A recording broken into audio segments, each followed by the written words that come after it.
Hello and welcome to From the Be-All End. This is the debrief for Burnley versus Swansea, although, as we were just discussing before we came on air, it could easily be the debrief for Burnley versus Millwall or Burnley versus any number of opponents over the last 3 or 4 weeks or month or so, where it seems every game is the same. The difference this time being, though, we did manage to get a penalty in the dying minutes of the game and get 3 points, which leaves Burnley fourth in the league and just 4 points behind the top of the table, which, considering the general mood and attitude of everyone, including us, is pretty remarkable. I'm Simon Evans, and I'm joined by Paul Woodhouse, Justin Conley, and Chris Bowden. Let's start off with you, Woody. Why not? We never do. Yeah, why not? We never do. And you're the one. It's fine. I know. You're the one on social media, as everyone's like, if you scratch your ass, they're like, oh yeah, yeah. You see that scratch. So come on, let's have your hot take on that performance today. I think if it wasn't for that penalty, it'd be a very different take, wouldn't it? But again, like you just said, it was very much a carbon copy of everything else that's gone before. First half, not infinitely better than the second half, but appreciably better than the second half. And we get into nicest positions, but we're still predictable in terms of we just try and spray it out wide, and then we kind of look a little bit ponderous. We try to move it quickly, but the problem is that we don't, our two midfielders and Koleosho out wide aren't exactly good at playing little cute weighted balls, and we're not finding Fleming, and he winds up being isolated and he's not coming off and nobody's making a run, and there aren't really any clear-cut chances being made. There was Fleming's header that he, would have been an absolute bullet had that have gone in, that he connected with. I think we got round the back of them a couple of times, a couple of shots that we got off quite nicely, but they were only really half chances, nothing really particularly clear cut. Second half, they were arguably the better side and had that one cleared off the line, didn't they? And they could have quite easily taken the lead. And the penalty, he did in an Elon Musk star jump. Technically speaking, it's a pen, but I think if we'd have had that given to us, we'd have been tearing the play. So soft yes, one, wasn't it? Yes, really? It definitely was. So all told, more of the same. Yes, we get 3 points, and away it goes. It is weird though, isn't it, Chris? I mean, we're watching these games and thinking like, this is really hard to watch. This is really dull, but it's not terrible either. It's not like a disaster. It's not, we just had a season where we were getting hammered all the time. It's a weird one to put your finger on what's going on, really, isn't it? Yeah, like Woody said, they do get in behind on occasion. Anthony fed over a ball first half with his right foot that takes a nick, and you're screaming at people to attack it. It just brought to mind Stan's rant about losing at Barnsley and too much Plum Duff, and why are we not showing the desire to score a goal? It's begging for people to. I mean, like I said, we've spoken about it before. That sort of old school centre forward movement that nobody seems to make anymore. Dart across your defender to the near post. Interestingly enough, the goal that we scored at Hull the other week, where a ball is hung up to the far post, and Fleming scores there. But I think Connor Roberts has fed a ball across goal second half, and there's bits and pieces. Koleosho, when he's nice and direct and positive, at least him and Anthony are capable of using both feet, and they've shown. I think we all argue that Koleosho's better on the left-hand side, but the pair of them can play either side and deliver with either foot. But we haven't got that predator, that Andy Payton, that Charlie Austin type at the moment. I mean, on paper it should. Fleming's shown he can run in behind. His tendency is to come short, and then we should have the likes of Brownhill, who likes to sort of bomb on and arrive in the box, at the prime time to get on the end of something. But that doesn't seem to be happening either. But nobody's scoring against us. Nobody even really looking like scoring against us at the moment, which is the one plus point. It's the defensive record is absolutely magnificent, and as long as you. I mean, we shouldn't be looking to stay in games, as Sean Dyche would say in the Premier League, but if we aren't conceding, it will always give us a chance. And we got that chance, and it might have been a tad soft. It's letter of the law, but, J-Rod's, well, no doubt, was there? If J-Rod puts the ball on the spot, it's a goal. And that gives you the 3 points. I thought Brownhill was going to take it. He seemed to have the ball in his hand for a minute, didn't he? Like he was going to take it, and then... Did Jay take it off him, or there was a collective sort of give it to Jay? Or I thought that they were doing that thing where they kind of protect the penalty taker from the intimidation by having him stand off to the side while somebody else holds the ball, because there was a bit of pushing and shoving around the penalty spot, wasn't there, before? Jay don't need protect him.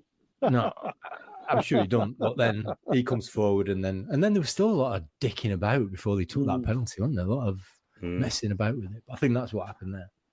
Yeah, I mean, what were your feelings, Justin? I mean, there is something missing. There's definitely the things that Chris was talking about, but what could be done? I mean, it's easy for people to criticise Parker, but if you were in Parker's shoes, like, what areas would you be looking at to try and? It's tricky, isn't it? Because I think there's definitely a lot of that we were talking about on Friday, of balls getting into decent positions in the box and there just not being anybody there to get on the end of it, because we haven't got that natural poacher striker who just gets on the end of these. It's a little bit, I don't know, it's a strange way for us to set up to play. We're looking to get the ball out wide and get crosses in, but then we haven't got anybody to get on the end of them. I mean, I know there was that header from Fleming that went a little bit wide that should probably have got that on target there. But yeah, I think it's that. There's been a lot of not playing to people's strengths. He's done it with Koleosho early on in the season, having him on that right-hand side. Fleming is not a natural centre forward, is he? I sort of feel like we'd be better off with somebody like J-Rod up there, up top, or even Huntonji, because that's their position, isn't it? Fleming's sort of been a bit of a dud trying to fill in that gap. And when you start trying to put these, square pegs into round holes all over the pitch in different ways, that's when the chain gets broken, doesn't it? And, you can't piece that stuff together. So I think it's a little bit playing people out of position and a little bit of not playing to people's strengths. But I don't know what we can do about it, because we're a bit like on numbers up there, aren't we? I'm not sure whether the strikers we've got are the answer. Obviously, Scott Parker doesn't feel that way. If he doesn't think Jay or Huntonji, who are, strikers, can fill that role to the degree where he plays somebody out of position up there, then where do you go from that? You're just crossing your fingers and waiting for Foster to come back, aren't you? Yeah, I mean, we were saying on the last pod that it's not a good division, and the teams aren't very good, and Swansea weren't particularly impressive, were they? But is that part of it, that we're not as good as we expected we'd be this year? The league isn't quite as good as we expected this year. So is there a perception thing going on here, do you think, and expectations? Not the entitlement that everyone talks about, that we're all entitled and expecting wonderful football and storm the league, but that it's not that good, and we're doing all right in that league when you look at the league table, so we don't actually have to be that good. That good. Is that, you know what I say, Woody? Yeah. Basically, that we're playing to the standard that we've been placed in. Yeah, I think that's a fair point. definitely. But again, we did see a big chunk of this side playing differently 2 years ago, didn't we? We still had Brownhill and Cullen in the middle, and it's not a vastly different setup. I think, but to your point, I think it's fair that a lot of these sides are either, making it. We said it before, making it extremely difficult for us to play, or everybody's trying to play some kind of poor man's pet ball, and it just seems to fall off the further down the divisions you go, as it's more ponderous and it just becomes slow possession and possession for the sake of possession, which we all know is a bag of shit. It's one thing playing in somebody's final third when you've got Haaland, Phil Foden, and what have you, all being able to play, nice little redondos and whatnot. When we're trying to do it, it's bobbling off people's feet, and nobody can even, playing little dinks inside. Yeah, exactly. Even they struggle against that to break sides down sometimes. Even with the talent they've got. So we see that footage of the Arsenal game that finished 2 apiece the other week, and they camped on the edge of the Arsenal area, and it seems like for like a week, and it's just back, sideways, and it just don't even get a shot away in the end. And it must have been, a good couple of minutes, and people were just mocking it. It's just, what's the point? There's no fun in it. I was thinking about it last night, what we were saying about pet ball and all that kind of stuff, because our an MLS game into Miami getting knocked out in the first round of the playoffs. Let's have a bit of perspective. Imagine signing Lionel Messi and then going out to a team who finished 9th in league. But anyway, and I'm watching it, and there's not much pet ball in MLS to say the least, right? And what there is space, right? When you're watching it, it's not as good a level as football as the Premier League. It's similar in some ways to Championship, I think, in terms of quality, but it's a totally different type of football, and there's loads of space. So Atlanta, who were playing Miami, they're up against a team that's got Suarez and Messi in it up front, so they're playing on the counter-attack, and they were really good to watch. I thought, I hadn't seen a team play on a proper counter-attack for ages, certainly not this season, watching Burnley games on telly, where there's a little winger who gets it and goes bursting down flank, and they've got a centre forward who's busting a lung to get in middle to finish off because it's 3 against 2 on this break. And I thought, well, that doesn't happen. And then the way that the other teams, Miami's playing against it, is they've got loads of space to get forward, so they can really push on them. But then they got caught in that sort of game of playing around the box and stuff like that. And you sort of think, like, there's just no space. It's like these teams are coming and playing Burnley as though we are, you said this about the company season, didn't you, Chris? They're coming and playing as though, like, right, it's Burnley. We'll just keep it really tight and see if we can nick something, maybe get a point. If not, we'll do all right.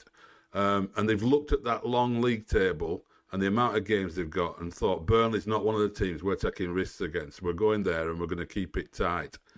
Whereas we'd obviously enjoy it a lot more if they did come and have a go at us, You look back at that Luton game, and I know we were blessed with having Odebear in the side as well, but it's, Theo Foster was, rampant with his running that night.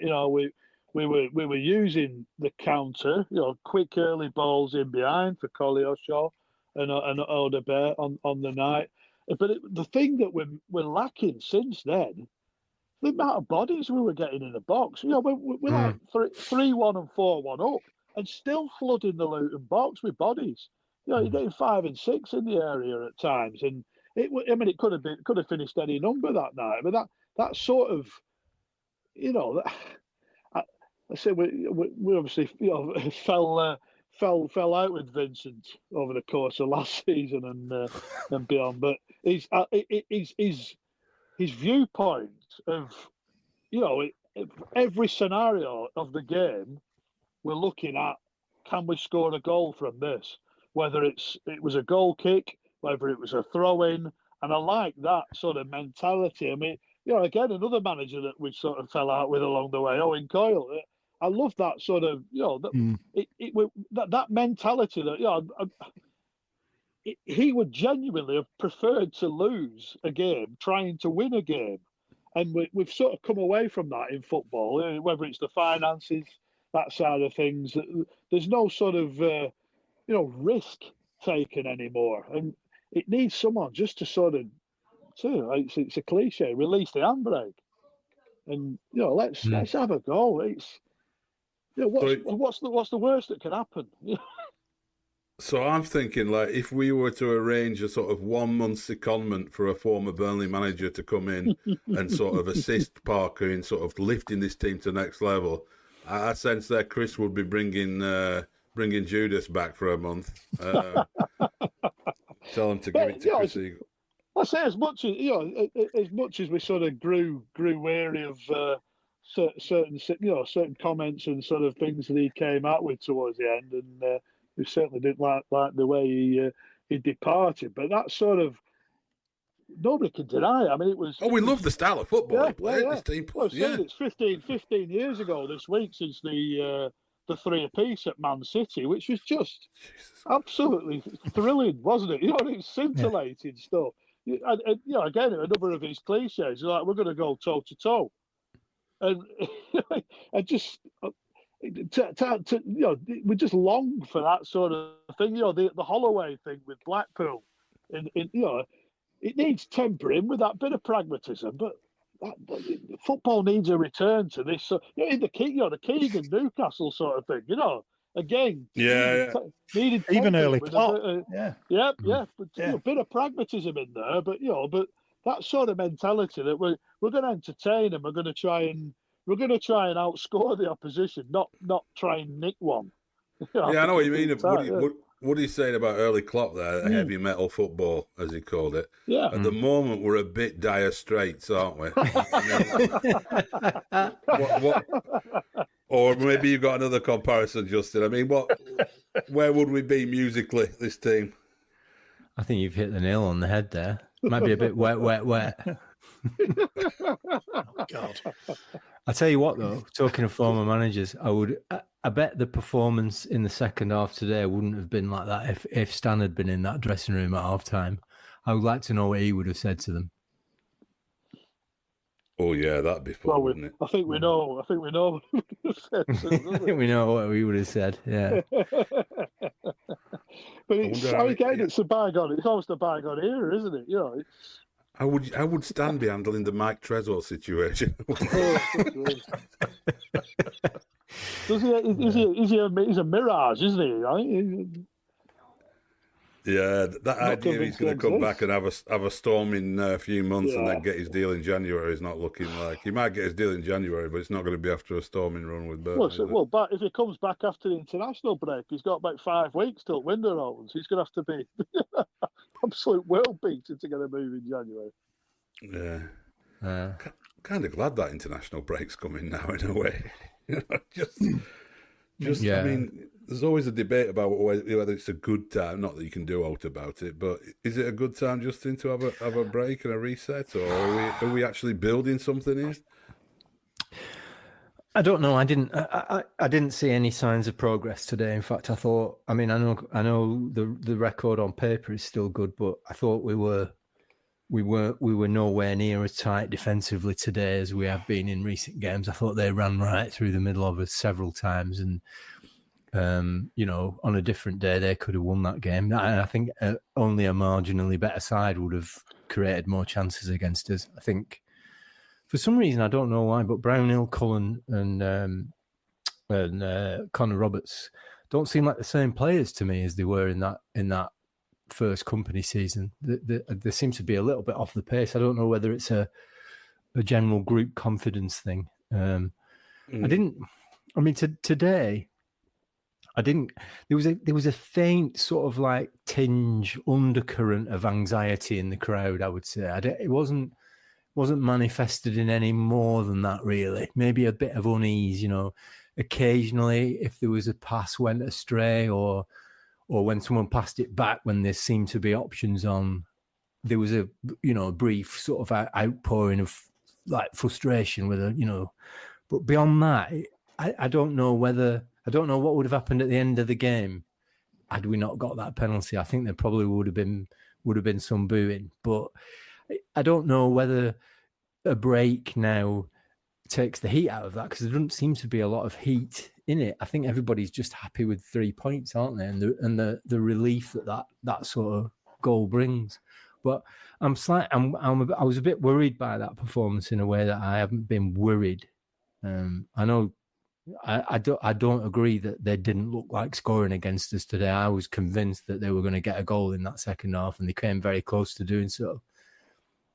And I think that is a little bit of a worry going forward, because we will face some better sides than them this season. I mean, almost everybody has got to be better than that because they were really bad today. And when we do, I think I've got a sneaking suspicion that we're not as good as we think we are, and that we might get found out a little bit as the season goes on in terms of our sort of defensive frailties, because I didn't like what I saw with that today. And I don't think it's the back four. I think there's something wrong in that middle of the pitch. I don't think Brownhill and Cullen they didn't seem to be on it today. And that sort of worries me a bit, because I don't know who else comes into that. I mean, Josh Lawrence there, isn't he? I'd like to see Hannibal playing a bit deeper as well. I think he'd be much better, bring a bit more energy into that area of the pitch. But I don't know. I had a bit of a bad feeling about that today. So Justin's not going into the international break with a sort of sense of anticipation of what's to come. Sounds a bit more concerned. Woody, what's your mood going into the international break? Well, it's our third one, isn't it? By November. And it's like 3 resets here, which that is slightly worrying in and of itself, isn't it? I mean, I don't know if there's a case where had we had less, we'd have had more game time to actually get things right. I think the first one was warranted, obviously, because of what had happened over the summer. But I think, now, are you thinking, well, it gives some of the guys who have been, well, especially the Trezors and maybe, I was thinking Ekdal, but he's probably not, arguably, it's not centre off that we're looking at bringing in, arguably, is it? But, whether Trezor gets a little bit more fit and they get some more time for him to start looking at that number 10 spot or whatever, and Foster gets fit, I don't know. And we could change things around that way. But like Justin says, it's one of those that the two Joshes, aren't great necessarily in and around the box when it's all packed and very, very tight. It's all very good having Brownhill coming onto a ball necessarily, or being fed something to run onto. But when when the ball's kind of not being moved around and they're trying to find cute little balls, it breaks down extremely quickly, and conversely, then it's very, very easy to break against us. And Perez doesn't necessarily always know what he's doing out on the left defensively, and the folks can get round us quite easily. So I don't know. It could be a good thing if we were able to just fine tune some elements. I don't know, but we've been saying that now for 3 months, haven't we? We have, yeah. Chris, are you ready for a break from it all? I get that feeling that you might be quite happy just to watch a bit of England or whatever. Actually, I'd never mind the internet. I mean, they're too frequent this season, and obviously we're not playing Euro or World Cup qualifiers. The Nations League game, we just glorified friendlies after that, But no, you wonder what's he going to have to work with? I mean, I've not sort of paid attention to the call-ups, but Sarmiento was away last time. Roberts is he's often away with Wales. There's Esteve with the under-21s of French, and it depends what sort of group he's got left to work with to sort of tighten things up. But it's another couple of weeks for your Trezors, your Redmonds, your Ekdals, Ramsey, Benson, etc.